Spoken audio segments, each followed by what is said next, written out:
Lawrence Schaffler, boating New Zealand.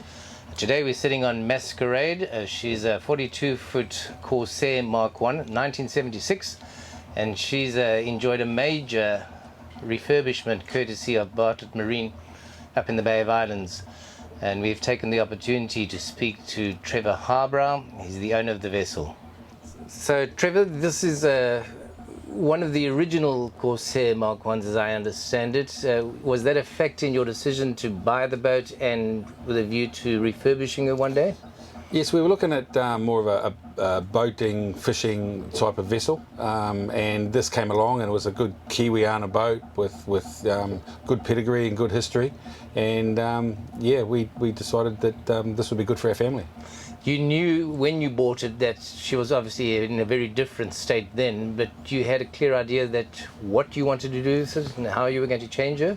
Yeah, we knew that over time we wanted to do some changes, and as time went on we decided it was time to do a few bits and pieces, and then we got in touch with Chris, and he gave us some ideas, and we went from there. Chris has got a reputation and a sort of a whole legacy of upgrading these older vessels. You presumably have seen some of his work, but these ideas he came with that appealed to what you thought you might, or how you might change her.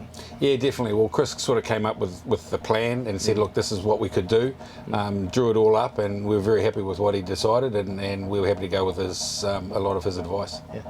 So despite the fact that she's changed quite considerably, there are some original factors like the old Detroit engine, for example. That's been going since the boat was launched? Yes, that's correct. My understanding is they bought the motor and then decided to put a boat around it, and it's original. So we've still got it. She came out with the latest refit, and had a bit of a birthday, and she's still chugging away very, very well. She sounds very smooth, and you didn't have to do anything major to service or anything like that, and she sounds remarkable for her age. Yeah, not a lot of stuff. We just redid a few of the what was down in the engine room, and redesigned a few bits and pieces down there, and pulled stuff out and put new modern stuff in, and did it that way. She was a straight six, but she was fitted with a bunch of hydraulic pumps, and some of her refrigeration was mechanically driven. So that's all been ripped out, and you've got electric fridges, for example, 4 electric fridges on this vessel. She's made a big difference in terms of her weight. Oh, definitely. So when we put her back in the water, she had popped up out of the water quite a bit. So, and a lot more room down in the engine room, and just redesigned it quite dramatically. Can you tell us a little bit about the flybridge? I mean, the original boat came out with a flybridge, but obviously a very 1970s style.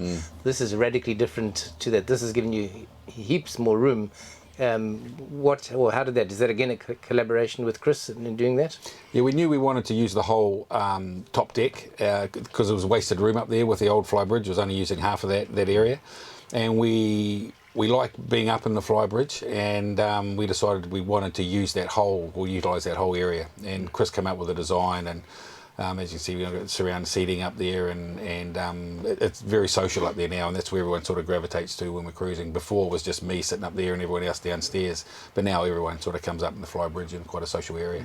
Speaking of accommodation, I know you've got a couple of children, but you can sleep 6 comfortably now on this vessel. Yeah, so we've now got the double up the front, and the bunks, and we've made some more room in that area there, and we can sleep some people out here in the saloon as well. So we can take some people away for a weekend and have a good time. It becomes a very sociable family boat. Very social, yeah. You've got 2 outriggers which wouldn't have been on the vessel in the beginning. You're a keen fisherman? Yeah, we've done a lot of fishing in the past. It was game rigged previously, and it was a former charter boat. So, but these new outriggers we put on just to sort of modernise it all, and try and get out there and get a bit of a fishing from time to time. Success? Not quite yet. We're still waiting on the first one to be landed on the boat.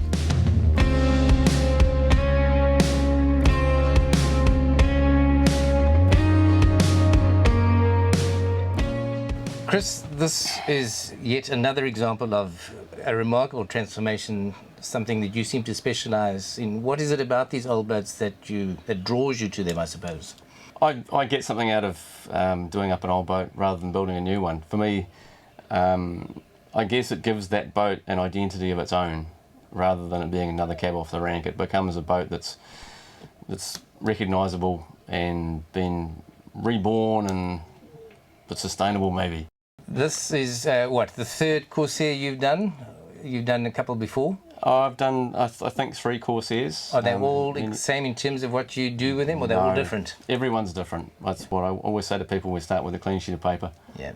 Let's look at what you want to do and then design the boat around that, being at the bridge or the saloon or engineering or whatever.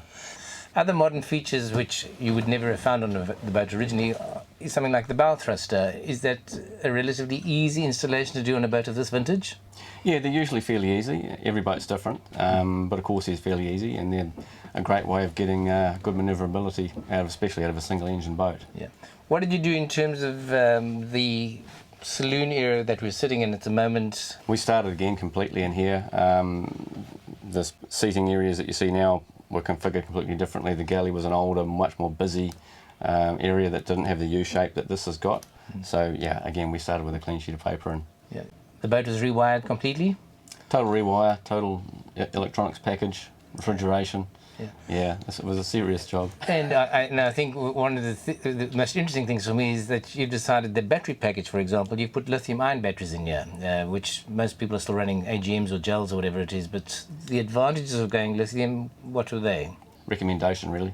Yeah. We were fairly new to it, and still are, but certainly the recommendation was that these new batteries will be great. They're not cheap, but they provide what we need.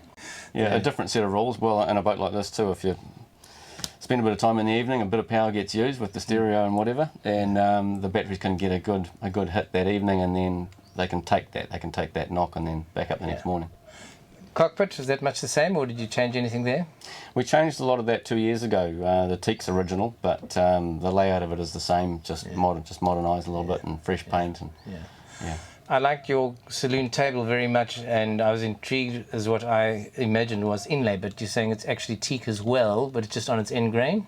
Yeah, we just cut a slice of teak and lay it on its side, and so then the varnish drains into the grain differently, so it looks like a different piece of timber. Yeah, and it's quite a versatile table as well, in the sense that you can pull it in and out, you can configure it depending on the number of guests you have and things like that. Yeah.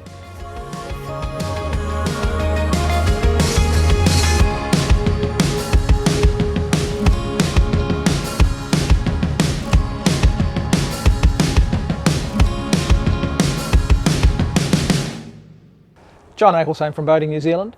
Thanks for watching. If you'd like to see more of these videos, please subscribe to our channel.